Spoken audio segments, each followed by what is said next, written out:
Go ahead. So be it. Take it on. Do it. Take on Doug Polk in 3 years from now. Whatever you want to do. I just basically teach you to get from the micro stakes and to move up to become profitable, to start building those skills. And whatever your goal is, like I am not one to say that that's right or wrong or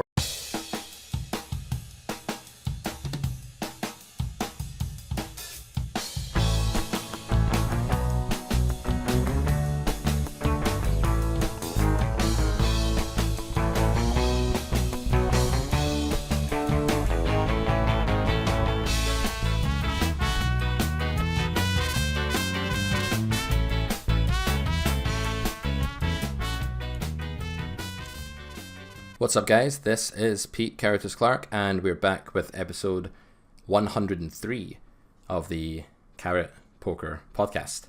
I have my old friend, someone I've not talked to in a while here, Sky Matsuhashi, joining us in the studio. Did I get that right? Did I butcher that at all? no, perfect. Excellent. So Sky is actually the author of 4 poker books. He's been running a podcast, which I've appeared on a couple of times over the years, and has actually just come out with a new training site called thepokerforge.com. So we're going to talk about all of that and more today. Sky, welcome. It's good to talk to you again. Yeah, it's good to be here, Pete. Thank you so much. I appreciate the opportunity. Yeah, and just to catch up with you once again, it's pretty cool. It's been, like you said, it's been quite some time. Yeah, when my first book, The Grounder's Manual, came out, it must have been early 2016.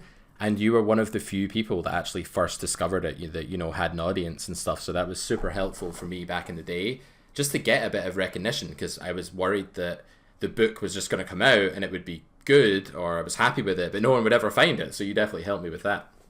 Good. I'm glad to hear, man. I'm glad. Yeah. And that was a really good episode for me too. I got a lot of good comments on it. Everybody liked your take on things. And then the future episode, when you talked more about GTO, like for me and my coaching, I never discussed GTO. I'm all about exploitative poker, but having you on gave my audience a good little, an additional insight into GTO poker, which they don't often get through me. So I'm sure a lot of my audience is probably already subscribed to your podcast as well, get the GTO perspective as well as my exploitative perspective. Yeah, I mean, I always think of it like socks and shoes, right? Was the metaphor I used when I had Weasel on. Like, what's best, socks or shoes? It's like a very hard question to answer, right? Because sometimes you're going to want shoes when you're outside, and sometimes you're going to want socks when you're inside. So I think like both are incredibly important, and I think that any audience needs to be slowly immersed in both and learn how both kind of fit together. But yeah, a lot has changed, Sky, right? Like since back in the day when we first like did podcasting together, what have you noticed as being like the main changings of the times in the poker industry? Well, in regards to so poker industry, wait, I'm sorry, I apologize. When you say poker industry, you mean like the industry itself, or like poker players wanting to learn and the way play is changing over time? Whatever. I mean, I guess that was Okay. a very vague question, but however you want to answer it. Gotcha. So let's start with the poker industry. I don't really pay attention to the poker industry. I don't know what's going on regulation rules wise. I just know the sites that I can play on, the sites that my students can play on, and we just basically I don't go beyond, that industry wise, and I don't really pay attention to industry news and stuff. But as far as poker strategies go, it seems like over time, and especially since I started the smartpokerstudy.com blog, podcast, and everything, there's so much more aggression now. Players are playing so many more hands. You see a lot of loose aggressive players at the micro stakes, a lot of maniac players as well. You see a lot of those more so than the loose passive fishy style players. So a lot of my coaching now, it's slowly revolving around more and more loose aggressive play and how to exploit those loose aggressive players. Yeah, I remember back in the day, like the 44-9 weaker player was like one of the most common people at the table. Yeah. And now he has like a solid game plan pre-flop, and he almost like masks himself under the guise of someone who gives off the impression that he maybe knows what's going on. But like, would you say that even the weaker players in the game have got like more idea of like how to just raise when they enter the pot and do like the fundamental ABCs right? Yes, for sure. They know, at least when it comes to raising and three bet sizing and stuff, they know that, but they still get it wrong in the hands that they choose to play. A lot of Jack 7 suited, a lot of 9-8 offsuit, things like that. That generally, if you're a tighter player, you go into you go post flop with a tighter range than your opponents do. It's really hard for them to overcome that mathematical disadvantage, even when they're the pre-flop raiser, but Yeah. yeah, I agree with you. And it's interesting, those 44/9 players nowadays, and you're right, they do make a lot of they're a little bit smarter when it comes to their various post-flop plays as well. But like I was saying, when they play so many hands, it's so much easier to exploit somebody. And especially because they're playing so many hands, they do a lot of it from out of position, out of the blinds and stuff. Even as the 2-bet or the 3-better, it's still so much easier to play when you're in position with that tighter range against them. Yeah, definitely. And I still don't think that you have to be against those players, that you have to do anything above and beyond solid poker and have some exploitative idea of what's going on to do well. So yeah, recreationals have become more aggressive, I guess. Industry wise, I don't really keep up with it that much either. I mean, I guess there's been like heads up battles going on. You've got this weird blend right now where guys like Daniel Negreanu and Phil Hellmuth, who everyone remembers fondly from back in the day, are kind of like making an appearance and seeing where they still fit in. So I find that like really fascinating. How do you feel like, I don't know if you ever watched any of the like high stakes poker or poker after dark back in the day, who didn't, right? But like, how do you see people like that like maybe prospered back in like 2008 and things like that? How do you rate their chances of like slotting back into the modern day, and can they compete at the level that they once did? I used to watch Poker in the Dark and some of the high stakes stuff, but I'm not like, for me, I'm not a high stakes gambler. I don't want to play with $1,000 on the table. I don't want to play in $10,000 buy-in tournaments. So they're like, I never like really want to be those players. I want to be a successful coach and a successful micro stakes player. But I do know what you're talking about. See those players, they got the heads up matches, Daniel Negreanu or Daniel and Phil Hellmuth and Polk. I see emails come into me from like pokernews.com. I'm subscribed. So I kind of know what's going on, but I don't pay attention. I don't watch any of it. Yeah. But my guess is these guys were able to, before software, before all the different training sites, they were able to make profitable poker, or they were able to make poker profitable. And I don't see any reason why they can't continue to do that. Now, if you're going to be Phil Hellmuth taking on Doug Polk, that might not be a profitable situation to be in. And maybe it's 50-50 with Negreanu versus Hellmuth right there. But if Hellmuth just gets in online games or live games, he's going to be able to crush most average players. But those top-notch players, maybe not. But, I mean, I would imagine with endorsements and stuff, they still got plenty of income to be making. And if they play 400, 1,000 NL, 10,000 NL kind of games with average Joes or people with a lot of money, I think they could still probably make a profit. And that is always what poker's been about, right? It's never, even when like this was going on back in the day, you never had 9 like absolute theoretical beast warriors squaring up at the table. You had like the rich business guy, you had like Elia Leisure, Sammy Farhar, you had all these guys that, no disrespect, but they were literally just throwing money around, and guys like Helmuth and Negreanu were kind of waiting around to harvest it. So like I feel like we may have got lost somewhere in the weeds here with poker, that there's this like, let's battle the toughest in the world, let's be the best in the world. Like I'll say to a student, what do you want to do in this game? And sometimes they'll say, oh, I want to make it to 1K NL online. And I'll be like, well, that's like running the biggest bloodbath gauntlet that you can possibly imagine, right? It's a horrific endeavor. And historically, the richest, most successful poker players did not do that. They actually just did very well at taking money from much lesser people. Poker is not like soccer. You don't get like Manchester United or Juventus or Real Madrid playing against some third division Swedish team. It just doesn't happen. But in poker, you do get that matchup, and of course you want to take it, right? So are you still kind of shepherding your students towards as soft a game as possible, teaching them the sort of old school values of table selection and such? For sure. Table selection and pre-flop hand selection are two of the most important things. Like the table can make or break you. I mean, the common analogy, the old story is, if you're the best player at the table full of terrible players, you have a very good chance of making money. If you're the worst player and you got 8 players all ahead of you, you're the mark at the table. You're the fish that they're all going after. You don't want to be that fish. I mean, you want to be the top best player, or maybe the top 3 on a full ring table. You know, you want to see plenty of players around the table. I know how to exploit him post flop. I know he folds a lot to 3 bets. I know that guy folds to triple barrels every single time. Like, you want to know who your opponents are and how to exploit them. You don't want them to know how to exploit you necessarily. And when the whole table can crush you, it's just not a good way to play poker. And it's no fun either. Like, one of the reasons we play poker is because we started off, it was a fun hobby, it's a fun game, challenging other players, seeing who could do better. But when you have, and you know this, your students know this, my students know it, downswings are terrible. When you're constantly losing, poker becomes no fun. It becomes a chore you don't want to play.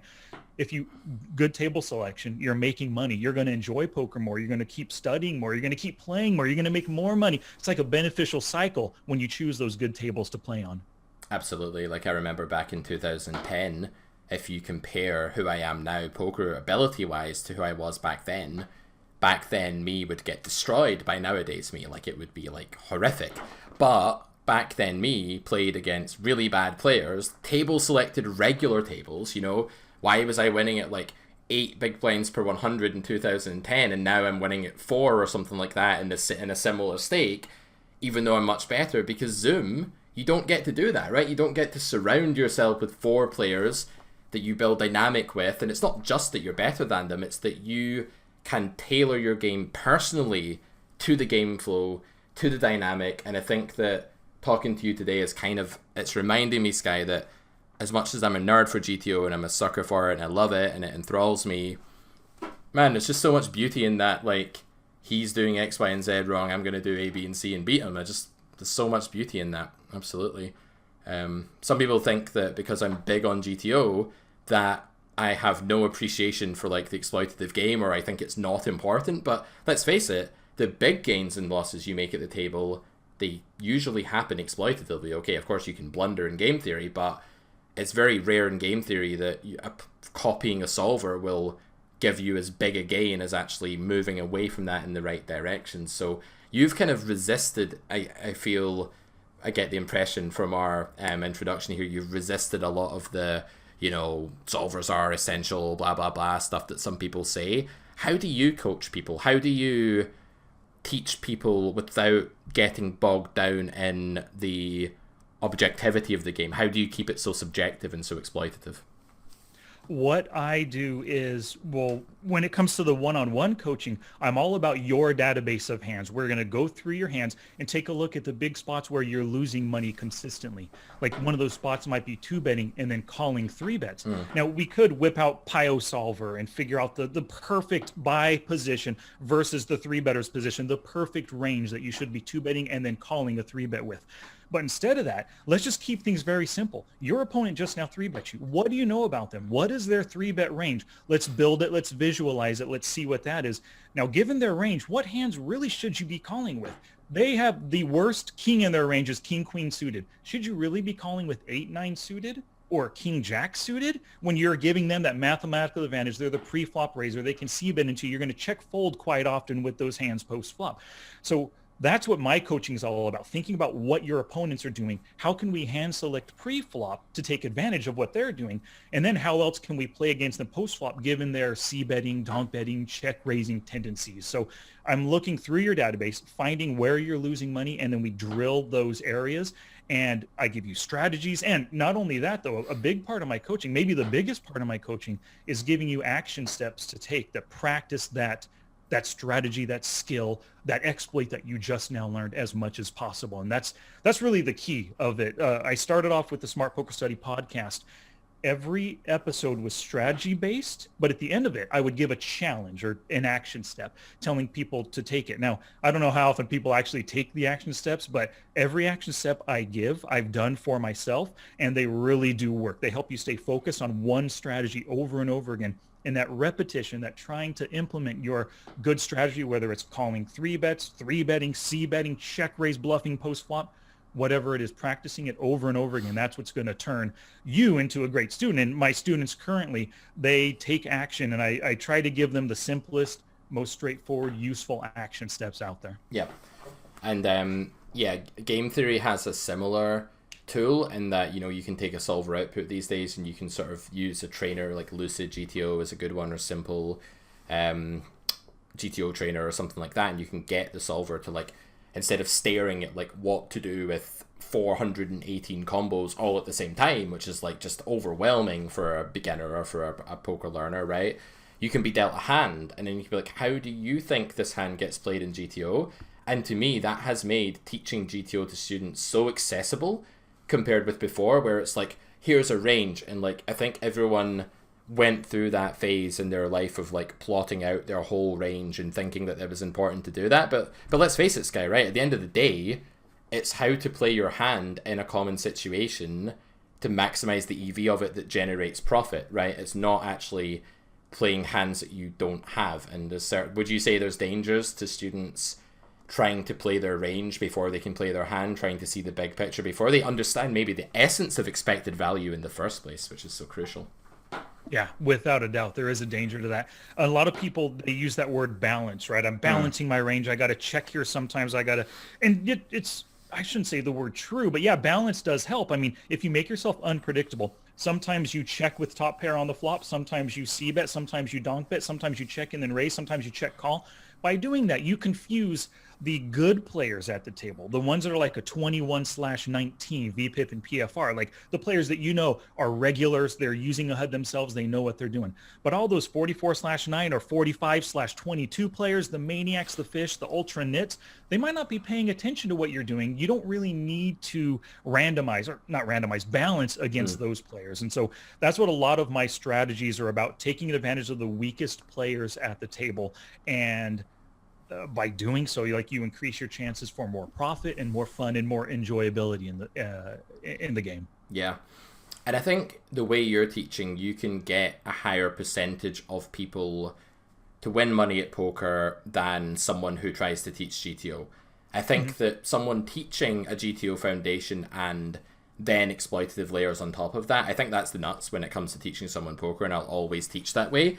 But I can see how your way, especially if you attract players who are quite new and maybe not the most, like, I think to be a very strong poker player, you have to be very argumentatively, logically, rationally gifted in some way. You have to have an extremely coherent brain with like processing information in an orderly way, and not everyone has that natural training. So I think the way you're teaching people will get a higher percentage of people profitable, and I can see it being extremely useful for that. And it's not even so far from what I do anyway, because, you know, you talk about balance and how it's just really secondary, and, you know, a solver agrees with you.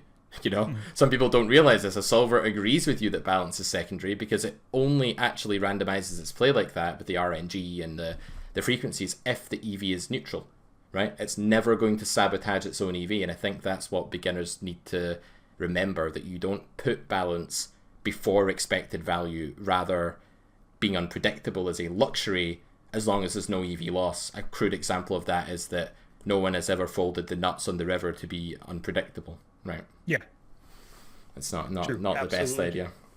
Cool. So when it comes for you, when you're coaching GTO and exploitative strategy, are a lot of your students, are they on the younger side, or do you have some 40, 50-year-old, 60-year-old students in your experience? Yeah, my target audience probably mainly appeals, like my catch net, as it were, of marketing probably appeals more to people that have, this sounds like really like classist or something like that, but like people with a university education who like the academic rigor of poker, who want to get stuck into it like it's a subject. And the Carrot Poker School, which is my new university kind of course that I'm running, it has lectures, seminars, coursework, graded coursework, an end of course exam. It's literally a university course done over the internet without the credentials of me being a university. Unfortunately, Carrot Corner is not recognized as an international university yet, like MIT, but maybe one day, who knows? Maybe. Yep. So the reason that I do that is that my target audience and the way I sort of speak and the way I learn, and I blame my dad for this because he was a assistant principal of a university before he retired. I attract that kind of things, guy. You know, that's just like the people I bring in. I do sometimes get a 60-year-old guy from Texas that played poker and when everyone had a gun 20 years ago. I do get that on occasion. That's the extreme cliche of that, right? And then it's generally a harder challenge. I'm not going to lie. Teaching older people, it's very possible. Older people do learn. It's a fallacy to say they don't, but it's harder to teach them a whole new methodology. So I find that you'll probably get this too, but I'd imagine you attract more people like that than I do, like more people who have maybe come back to the game after a long hiatus or something. That's maybe more your catching, your target audience. So how do you find teaching an older guy or lady who's not played poker in a long time, who maybe has some outdated fallacy sort of problems in their thought process? How do you get them up to speed with your school?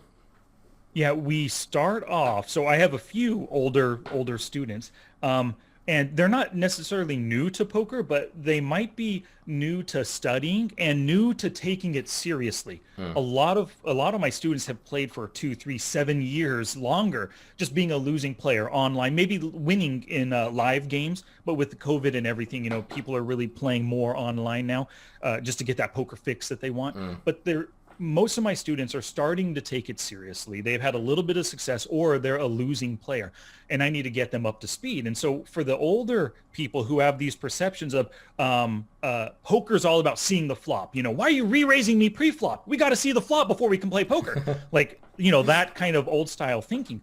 The very first thing with every single student, we go through their database and I look at their two-betting, their 2-bet calling, their 3-betting, and their 3-bet calling hands pre-flop. And we work out, and I have something I call the KISS, K-I-S-S, cash game ranges, that I go through with everybody. And a lot of my students are either hyper loose aggressive, so playing way too many hands, or hyper loose passive. And my goal is to have them swing all the way the other way, course correct to a tight aggressive game, which, like I was mentioning earlier, when you're tight, you have those smaller ranges than your opponents do. You have a mathematical pre-flop advantage, so it's harder for them to overcome that. And then so I drill and I make sure everybody is using the KISS cash game ranges. And the way I do this is, our very first session, I'll introduce the ranges. I'll show them how to use it. We'll go through hand examples, all that stuff. In our next session, I use Poker Tracker 4. I don't know what you use, Hold'em Manager or Poker Tracker 4, but in Poker Tracker 4, there is a report called the Hold'em Hand Range Visualizer, and I could just click on a button and see real quick and easy what hands they're 2-betting, what they're calling, what they're 3-betting, what they're calling 3-bets with. And then we go through and I point out, hey, look at this hand. Why are you making this call? And they'll tell me, oh, because, I was hoping to hit something big, or whatever their reason is. And then I'll drill down, clarify some of the things about the KISS cash game ranges to get them tight. But quite often, after that first session, they want to be profitable. They're tired of being losing players. They understand tighter ranges equals mathematical advantage equals more likely profits. And they often come to me their second session with profitable results. They were negative 17 big blinds per 100 hands. Now they're positive 1 or positive 3. And they're so excited. They just want to keep on that path, with the ranges pre-flop. Yeah, I actually miss teaching students like that. Like, you've made me realize that I no longer tend to appeal to those people anymore, and that's fine because it's the way my business has gone, and I wouldn't change it for the world, because I love geeking out and pulling up the solver and ranting for an hour with someone about it. But at the same time, I remember back to a time when I did used to teach people like that, and I found it so difficult, and that's perhaps why I gravitated this direction. Like, I remember having students that were almost argumentative, like almost sort of, it was so hard to get them to accept things that I considered really fundamental. Like, one example is, I taught a guy not so long ago who would bet half pot instead of third pot on the flop with range. And I kind of suggested, like, well, if you bet third pot here, let's say he has jacks and the flop is like king, queen, 4, rainbow, and he's betting jacks for half pot. And I said to him, well, I think that if you either check here or bet third pot with a hand like jacks, your EV will actually just be higher. And he would sort of say, well, no, because they don't fold if I do that. I don't get anything done. I don't achieve anything. So I said, well, what hands are actually folding here? What are the target range you're folding out? And generally it would end up being hands that were fairly dead, right? Hands that didn't really have any equity against jacks anyway. So I'm kind of rambling here, but the point is, how do you get concepts like that across, like the idea that when you have a medium strength hand, the nuts and bolts of it are that you don't want to make a big betting investment. You might want to make a big calling investment, but that's another story. But you don't want to make a big bet with a medium strength hand generally. that to me is very, very obvious. But I think that's why I'm bad at teaching beginners, because I sort of almost assume that they should just be able to get that. So what do you do when you get someone through the door who is, calling 8-6 off to a 3-bet because this guy pissed me off, or because I wanted to make trip 8s or whatever? How do you approach that kind of individual, and why do you think you're good at that? Because evidently you are. What I do when somebody's argumentative, depending on what the issue is, like you're calling 8-6 versus a 3-bet is a perfect example. I simply whip out Flopzilla Pro and I show them, I prove it to them. Okay, what is this? What kind of player is this? We'll look at his stats. I'll say, let's put him on a 3-betting range. And he'll tell me, oh, he's got jacks or better and ace king and ace queen suited and maybe tens as well. So we'll build out his range. And then I'll enter 8-6 suited against it. And he's going to see, holy cow, I only have 38% equity. And I'm calling from out of position versus this button 3-better. So I'm giving him a range advantage, a positional advantage. And look at his stats. He's a 21-19 player. This guy's a wreck who knows what he's doing. Not wreck, a regular player who knows what he's doing. He might have a skill advantage over me. I'm 3 things that's going to make him profitable in the long run. If he had this spot against me or other players for every single hand over the next million hands, this guy's going to be a billionaire in no time, right? So that's what I try to do. I try to show them the disadvantageous spot that they're putting themselves in with these poor choices. And Flopzilla Pro is the perfect tool. I use it every single session. I study my own hands with it, but every session with my students, Flopzilla is the equity calculating software I use, and it's great for hand reading as well. Yeah, I think in a game where it's so easy to become deluded and perhaps think that a factor is much more significant or less significant than it is, it really is great sometimes just to whip out hard, fast proof of stuff. And I'll obviously fight from the corner of the solver approach here a little bit, because it's sort of the level I teach at, and it's the way I teach. And the same thing can be done in Pio, where you can say, this board, if people play normally, not play exactly this weird GTO wacky style, that's not really what it's about. It's just that people play in a normal way. And if any of your audience are watching this interview thinking, well, why do I need GTO? I would just say, because it actually just predicts a normal, healthy, average strategy. So when you're looking at how somebody plays against a c-bet on King 7-7 Rainbow, Pile Solver's not showing you some weird and wonderful reaction to a c-bet. It's showing you a very intuitive raise as a bluff sometimes, raise a 7 for value, maybe raise your best king.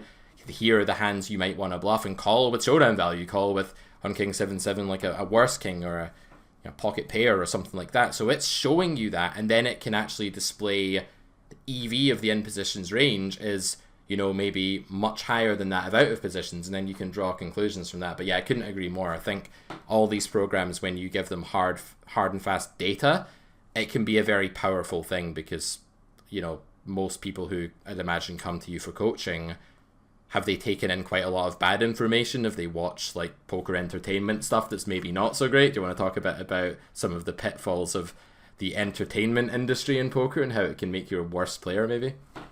Yes. Poker entertainment really, what is sexy and awesome for Poker After Dark or poker television, whatever you see right now? Well, super big bluffs, and super big call downs, with Jack High or something like that, right? Those are dangerous. I saw this pro do this with Jack High. It's a similar board, a similar situation. I'm going to call as well. And just not really giving much thought to who their opponent is right now, that opponent's range, how it interacts with the board, their actions on a street-by-street basis. They're not paying attention to, his bet size went from 1/3 on the flop to 55% on the turn to 85% all in on the river. I mean, this guy pretty much means business, right? You shouldn't be calling with Jack High, Ace High, third pair, that kind of thing when a player is taking that line. And then so because it's sexy and awesome to watch on TV, WPT, Poker After Dark, all that stuff, people just come with the idea that they got to get super aggressive. And when they go play in those live games, they see tons of players, even though it's not on TV, poker on television or anything, but they see everyone around them is limping into the pot. Somebody raises and 5 people call. Oh, maybe that's how I should play online as well. I mean, they're doing this on the table, and I saw that guy has 400 big blinds in his stack, and he's limping every hand. That's the way I should play. And that's kind of what maybe humans just do in general. We imitate what we see, and if something looks cool and sexy, and if it worked for him, it should work for me. And then so I just tried, whenever I spot something that is an obvious play that's costing you money, excuse me, like I look at your database and I call up, or I pull up your call two bet hands, and we see when you're calling two bets, on average, you're negative 120 big blinds per 100 hands. That means every time you call, on average, you're losing 1.2 big blinds. But when you're the pre-flop raiser, you're positive 140. Every time you raise, it's 1.4 big blinds on average. Well, what would you rather be? The pre-flop raiser at positive 1.4 every time you raise, or the caller at negative 1.2? You'd rather be the raiser. So I try to point out and I show them that, yes, what you've been doing this whole time, that's what's causing your losses. That's why you came to see me. If you weren't doing this stuff right now, you wouldn't have wanted me as a coach. You'd be playing 100, 200 NL, and you get Pete Clark as your coach, you know? Yeah, it's a funny thing, because I think even with that data, if they're looking at that on their own, there's a lot of margin for error there as well. You know, sometimes a student will come to me and be like, look, when I call a 3-bet with these types of hands, I'm losing at 180 BB per 100. And I'll be like, you're doing amazing. You need to call more, because if you folded, you'd be losing at 2.5 big blinds a hand, which is 250, right? So it's very easy to just see red, to see a line going down, to see red numbers and be like, God, I suck at this spot. But really, poker's a comparison game, right? It's like trying to say, well, if you did X, this is how well you would have done. If you did Y, this is how well you would have done. 0 is only meaningful if you're comparing something to folding with no investment in the pot, right? That's the only time 0 becomes like... So if you're opening the button and you're minus 10 BB per 100, probably bad. But if you're minus 10 BB per 100 calling out the big blind, well, you're crushing in that spot, right? So, absolutely. So, what was I going to ask you? So, like, when we coach players of this ability level, and we kind of get them up to speed in the game, do you, like, I want to hit on something you said like humans are maybe like that, they imitate people around them, they tend to like pick up on habits. Does that explain why so many of these people who come to you for coaching who are really new to the game are like that? Is that why the live poker scene is so different? There's like such a dichotomy between online and live. Are they creating a bubble of positive reinforcement for all of these bad habits? Are they all excusing each other's bad habits through this herd mentality? That's a really cool explanation for it. Do you think that's what's going on there in the casinos and the card rooms of the world? 100%. Nobody ever growing up through elementary school, childhood, high school, you don't want to be the odd one out. You don't want to be the I don't know, what am I thinking? The black duck among sheep, or whatever the analogy is, right? Like, you don't want to be the one 3-betting or ISO raising to 9 big blinds every time after 4 people limp in, because everybody limps. You make it 9 big blinds, which is probably something you should do with your best hands. Get the weakest players at the table to call you for 9 full big blinds. But then somebody says, why the hell are you raising so much, man? I just want to see the flop. And then so you don't, oftentimes human nature, we don't want to be that odd one out, so that we start, oh, okay, well, maybe I'll drop it down to 6 big blinds ISO raise. Why are you raising at 6, man? We just want to see the flop. Let's play some poker. And then so you eventually get down to 3 big blinds, and then you just limp right along behind everybody, you know? And so that's what it is. It's a positive reinforcement, your surroundings, but you don't want to be the odd one out. And it's a great feeling when you limp in just like everyone else, you win a big pot, and everyone says, hey, good job, buddy, way to go, nice pot, whatever they say to make you feel good. Now, that's reinforcement that, oh, that limp pre-flop was good. Even though I had ace king, that was a good limp because I got maximum value in this hand. But if you looked at the hand objectively and what would be most positive EV with your holding, it's probably better to go heads up with ace king as opposed to 6-way in a limped pot. Yeah. I think the inverse holds true online as well, where again, this is really fascinating because it's like your target audience and mine, right? They're very different, and it's really cool, I think, to compare the differences. And another one that you just prompted me to think about there was people showing up to the Discord. You know, people join my Discord whenever they buy coaching or they sign up to my school, or they've reached a certain level of involvement with the business or whatever.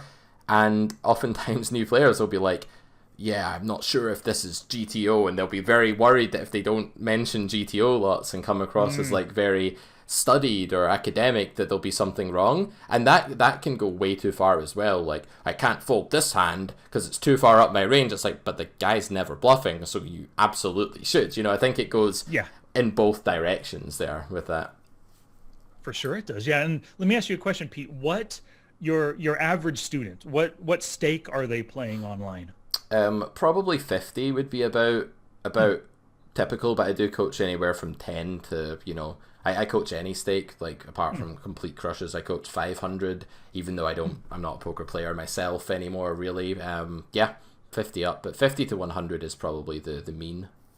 Gotcha. Yeah, for me, it's anywhere from 5 to 25 for most of my students. So yeah, our two audience are a little bit not diametrically opposed, but on different levels. But at least they're all online players playing against other online players where GTO strategies and exploitative strategies, they can work together depending on the situation, depending on who you're up against, and just the idea. And I've always liked GTO thought and philosophy. I mean, the idea that there is this game theory optimal way to play.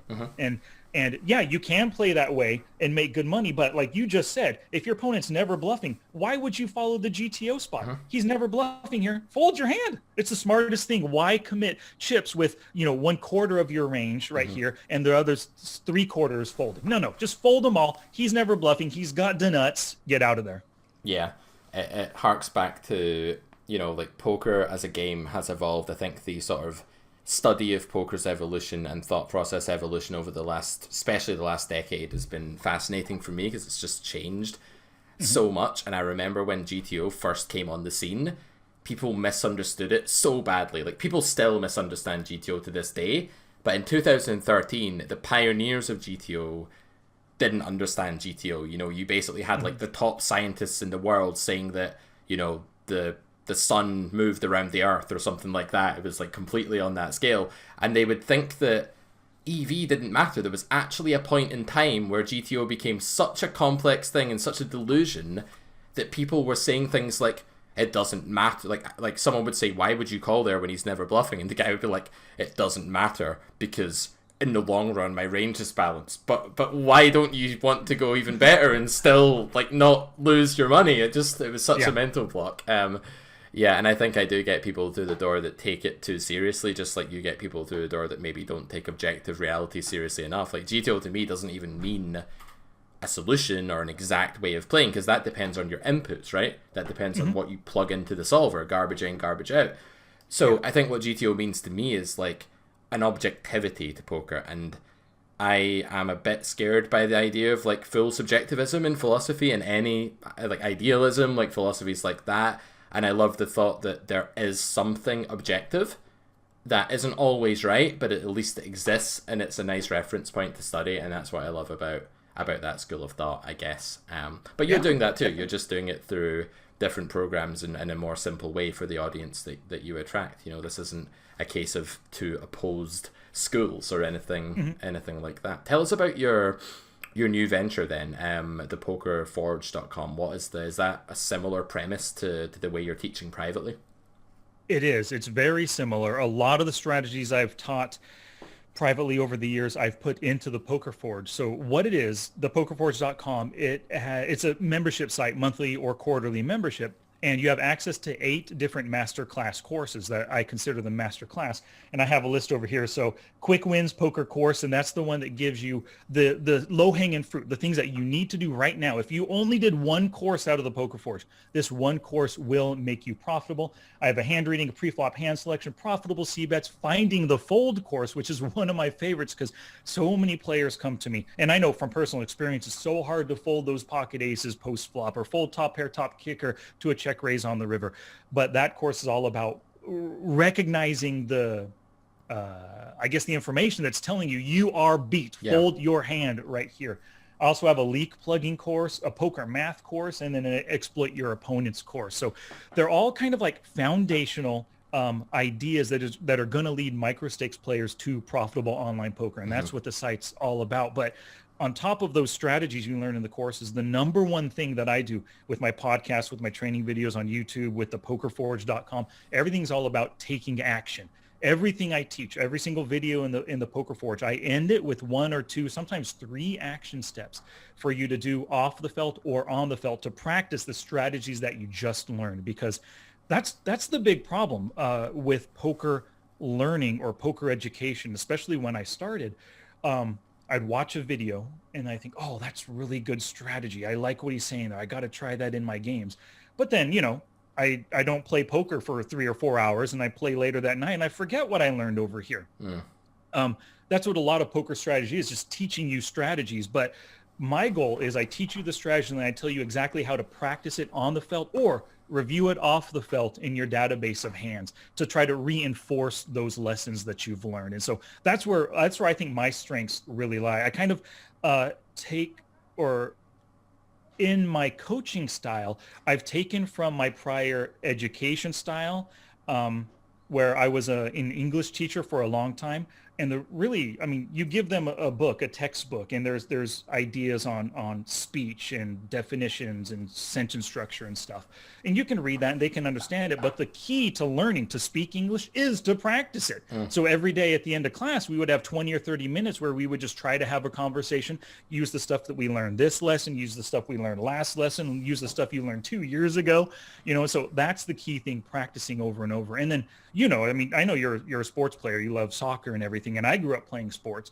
The key to getting better at sports wasn't playing a Saturday game every Saturday all year long. The key was the practice, Monday, Tuesday, Wednesday, Thursday, Friday, where your coach forced you to drill whatever the strategy was, the skills over and over, passing when it comes to soccer, kicking, field placement, running back and forth to build up your endurance, all that kind of stuff prepared you for game day. So that's what the Poker Forge is all about, preparing you for game day, succeeding when you're on the felt with the strategies that you learned in the videos.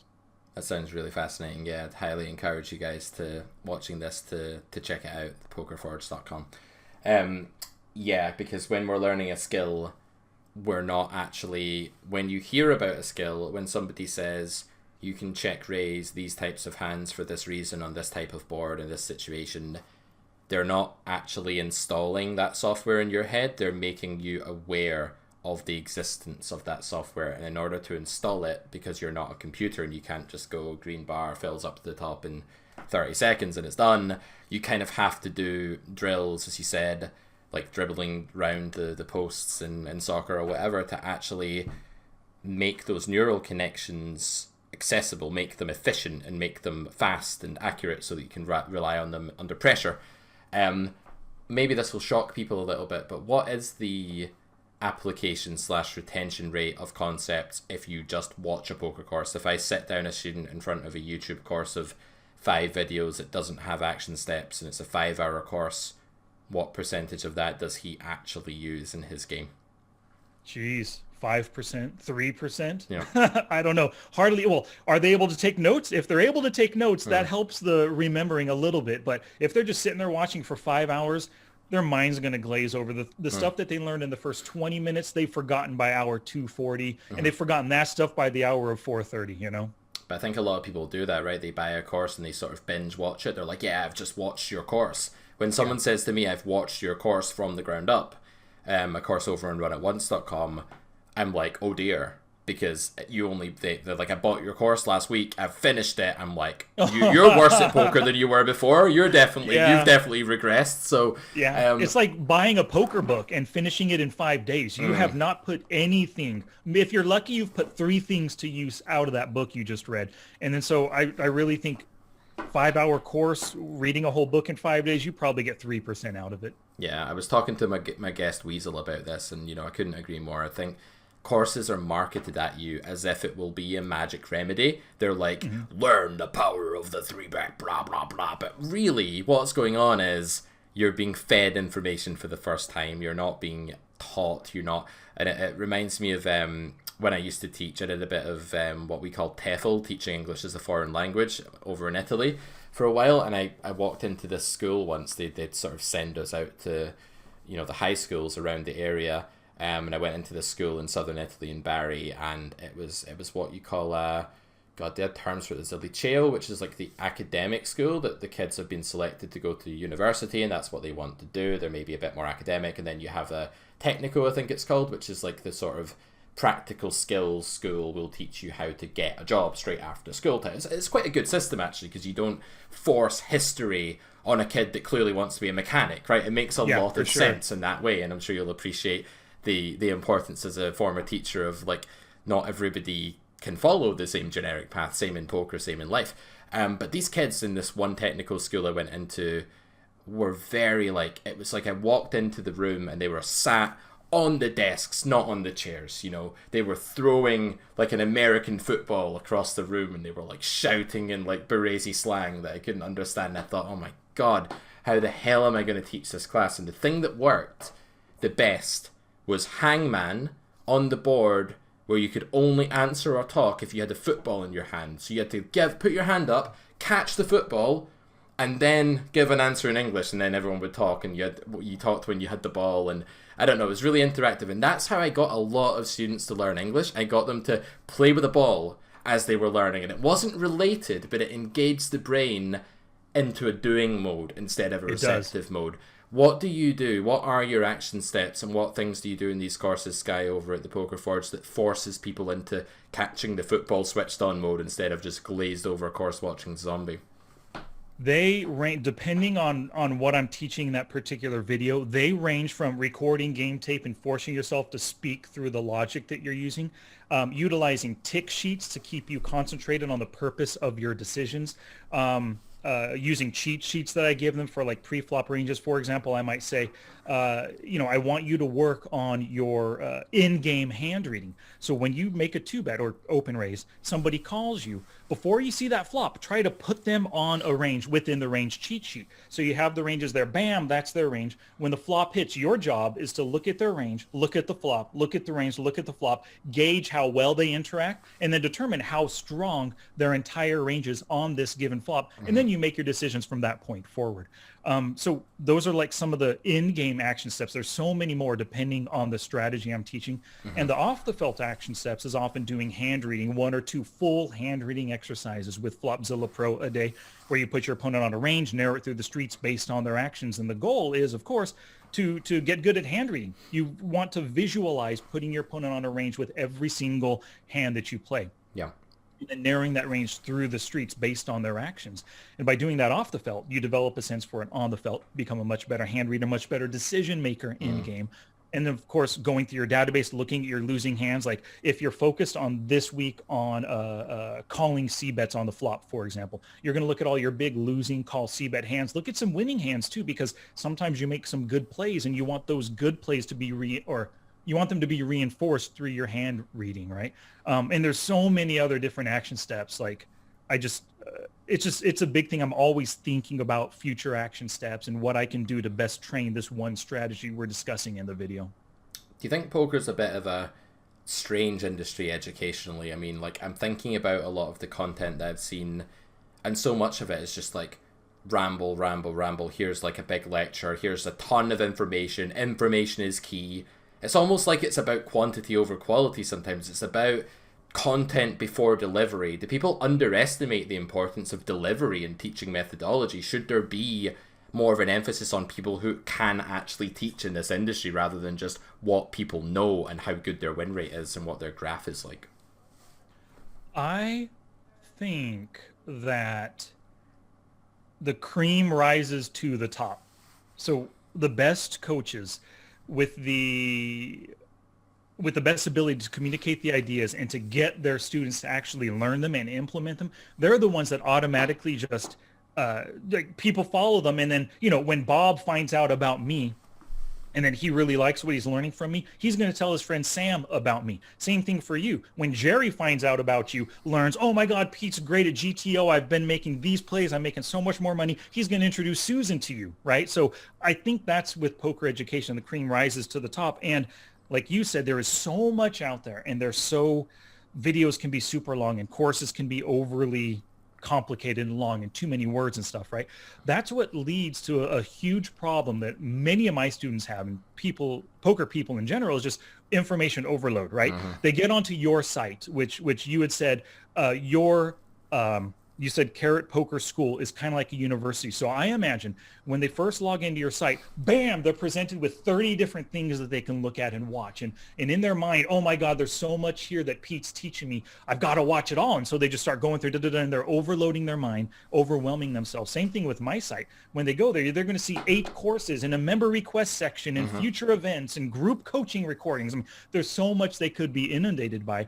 And so that's why I'm pretty soon going to make a new video within the Poker Forge telling them or discussing the idea of FOMO, fear of missing out, which is what leads to being overwhelmed, but instead embracing the idea of JOMO. Because when you turn on Netflix and there's a billion shows and a billion movies to watch, you're not overwhelmed. You just kind of scroll through. Oh, that doesn't look good. Doesn't look good. Look at that one. I want to watch that one. So you start watching it, right? You're not overwhelmed with Netflix. But when it comes to poker training, you know, if they trust you, Pete, or if they trust me, they know that all my stuff, all your stuff is worth watching. So they feel like I got to watch it all to get it all in. But that's not the way to approach your studies. And so like for me in the Poker Forge, with every course, I give a course checklist and a course guide. And I tell them either 30, 45, or 60 days, this is how you should approach the course. And I often have like, watch this video, and then I'll have 3 days of action steps. Then you watch the next video, 3 days of action steps. Watch the next video, 5 days of action steps, right? To force them to practice and to hopefully avoid the overwhelm, have them take their time and learn slowly, because I think that action's the greatest teacher. And getting inundated, everybody is inundated with poker crap all the time, and you got to get good at JOMO, the joy of missing out, pushing everything away except that one thing you want to focus on right now.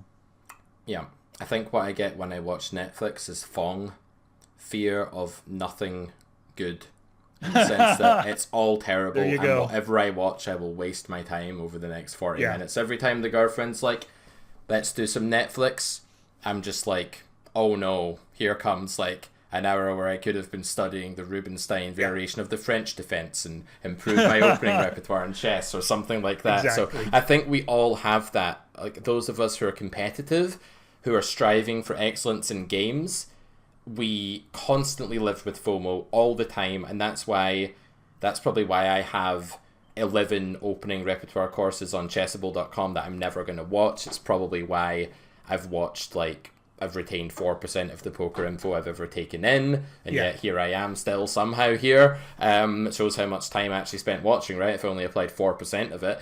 But yeah, like we do suffer from this. So I think it's excellent that there's somebody out there who's making a course that's forcing people to do and not just watch. And these action steps sound like a great idea. And the Carrot Poker School is actually like that, because it's not a course, it's not a video course, it's actually all interactive lectures over Zoom, where the students are completely engaged and involved. There's no video apart from the class that they were meant to attend anyway, that they paid to attend. And the assignments are all things that they have to do on their own when they're assessed, but they're collaborative when they're non-assessed. So basically every step of the way is producing, because Run It Once, Sell a Course of mine, I don't get anything for that anymore. I'm not really fussed about it, but people buy that. But if someone asked me, should I pay $50 to watch From the Ground Up and watch 30 episodes that are 30 minutes long each? Or should I sign up, pay £1,000 and sign up for 15 hours plus assessed homework and graded exams and stuff in a community in the Carrot Poker School? There is no doubt in my mind that the Carrot Poker School is 50 to 100 times more useful to them than watching From the Ground Up. And that's because of how people learn, and it's because of how education actually works. We all had that teacher in school or that university lecturer who just talked to us, and we didn't learn very much from that teacher. No, you only learned enough just to get beyond the test, to get a C on the test, just to pass the class. And you probably thought it was your fault as well, because this guy's so smart. He's telling you all this info, right? Maybe you didn't realize. Yeah. That's really interesting. Absolutely. So what about your own poker career then, before we wrap up? Are you content still putting in volume, or have you moved away from sort of playing poker at all towards coaching? I have not moved all the way away from playing poker, but it's crazy. Since I became a coach starting in 2016, I've been progressively every year playing less and less hands in my database. Like 2016 might have been, I don't know, 100,000 hands, 2017, 80,000. And to where this year, we're almost done with March, right? Yep. And I've played like 2,800 hands, like in 3 months, 3,000 hands at most right now.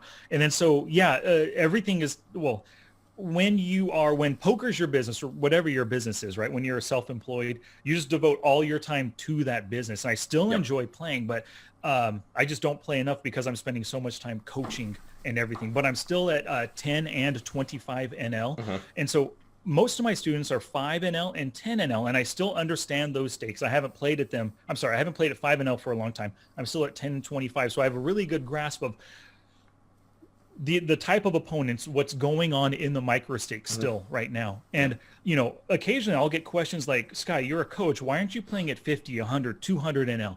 And yes, I am a coach and I enjoy poker, but I'm not really geared to playing poker.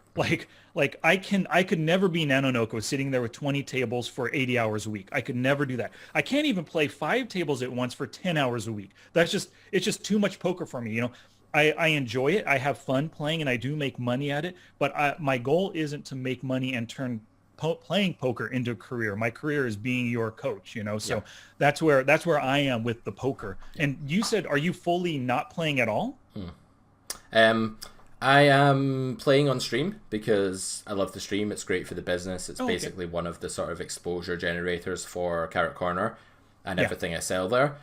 I'm basically not playing at all. Yeah, you could say other than streaming, I'm not sitting down and going, I've got some time. I know I'll put in a 2-hour session because I could be spending that time with a much higher hourly by working on the business, because business sure. makes you money forever, whereas a poker session makes you money there and then. I think that's something Yeah. people don't really understand when they say, oh yeah, there's no way that he can be good if he plays 100 NL. Like, people expect me to play like 1k NL. Why are you not playing 500 Zoom against the 20 best players in the world who are currently sat in that pool? Because I don't Exactly. want to, because it's not very lucrative. Yeah, this is what you need to understand, right? If you're getting into poker can make you money in many different ways. It's an industry, just like, I don't know, tennis is an industry, and there are people in tennis who make money by making rackets, and there are people who are very rich because they made a tennis racket business. There are other people who are very successful and very rich because they're coaches, and there are other people who are very rich because they coordinate tennis tournaments, right? So poker is just like that. There are lots and lots of people in this game who are entrepreneurs, who are successful business people, and many of them are good at poker, and many of them don't need to be good at poker. I do, you do. We need to be good educators, and we need to be good enough to teach our target audiences.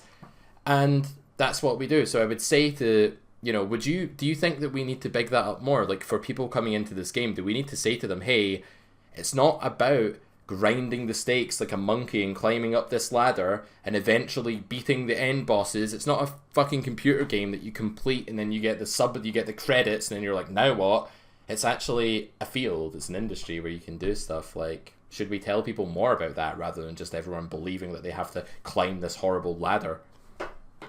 From my perspective, no, I don't feel, if that or anything, and I'm not saying that's what you're saying, but yeah, you're right. It is a full industry with so many different aspects, just like golf, just like tennis, whatever. And however you want to play it is up to you. I've told people so many times, hey, limping pre-flop is bad, but if you want to limp and you're a limper, who am I to stop you from doing it? I'm going to show you mathematically that being the pre-flop raiser is a better play. You're going to be making more money. You're putting yourself in charge of the hand.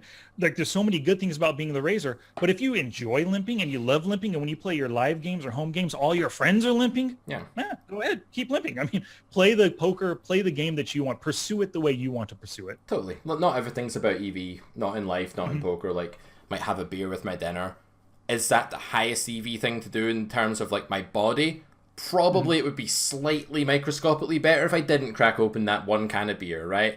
But I'm going to anyway because I want to do it. So I take that point 100%. And I think, like, every teacher has to assess what their student wants. So I've been saying to students more recently, hey, I have business opportunities for you as a motivator. If you get really good, I have this sort of ledge from which I can, like, get exposure now. I have this sort of I don't know, a bit of a following. I'm not that famous, but I have enough exposure that if you do really well and you're an articulate guy and you like teaching and you want to do that, I can give you these opportunities. And I found it to be extremely motivating. I think that you need to be intrinsically motivated, but you need to be extrinsically motivated as well. I don't think you can have just one or the other. Like, final question then, educationally, before we wrap up, how do you balance with your students intrinsic motivation about the joy of the game and extrinsic motivation, i.e. I want to be at this stake next year, I want to make X money, I want to beat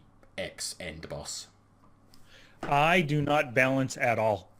Just like just like with poker, I do what needs to be done, right? Mm. So if they come to me, and everybody, when they start coaching with me, our one-on-one coaching, they know from the outset that I'm going to look at your database. I'm going to find your leaks. I'm going to give you strategies to plug those leaks.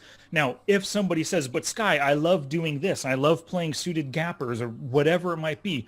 Then I'll say, yeah, go ahead and keep doing it. But just so you know, that's not the best way to play. Your database proves that you're losing with these hands or whatever the case might be. So I don't balance. I coach them to plug their leaks. But if they want to keep doing what they're doing, so be it. I'll help them maybe make some better choices. You want to play those suited connectors or suited gappers, go ahead and keep doing it. But don't call out of the small blind with the 10-8 suited. Instead, the next time you're dealt 10-8 suited out of the hijack, the cutoff, or the button, open raise with it instead. So play those same hands, but maybe make better actions with them. Yeah.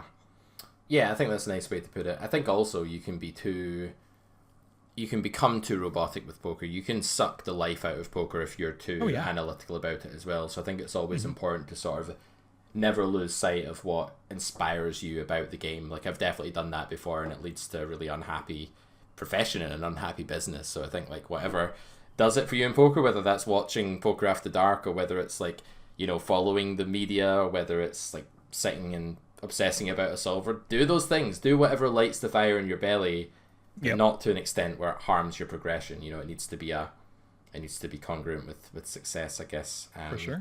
So where's your business headed in the next few years? Like, where do you see the site going, and do you plan to still be coaching poker 2-3 years from now?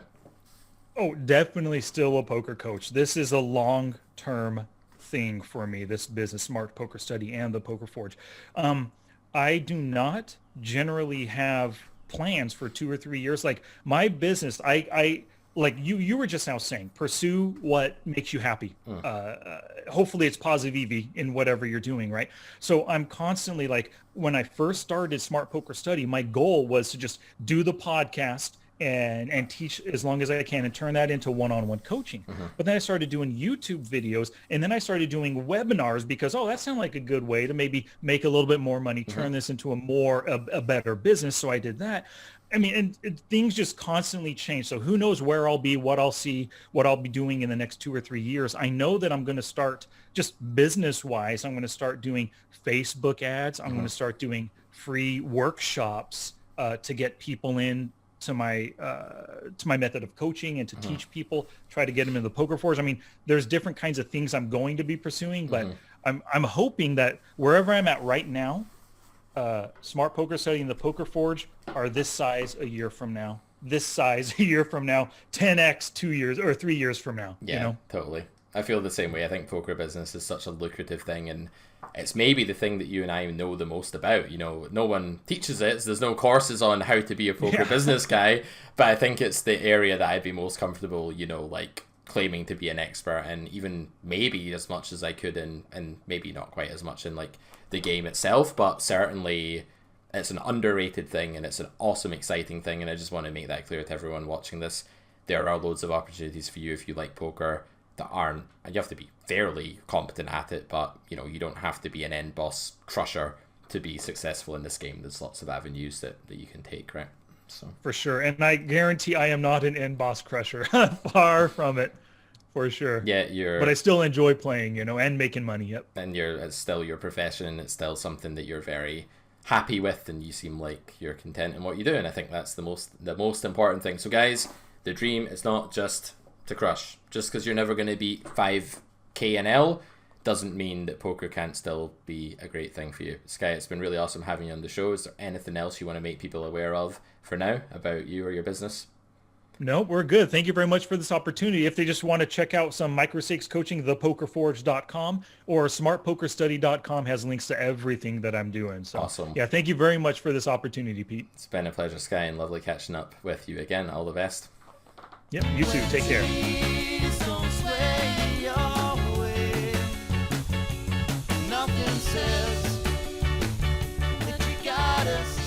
And courtesy of today's guest, Sky Matsuhashi, you guys can now head over to smartpokerstudy.com/carrotpoker and grab yourselves a free video from the aforementioned thepokerforge.com, Sky's video training site.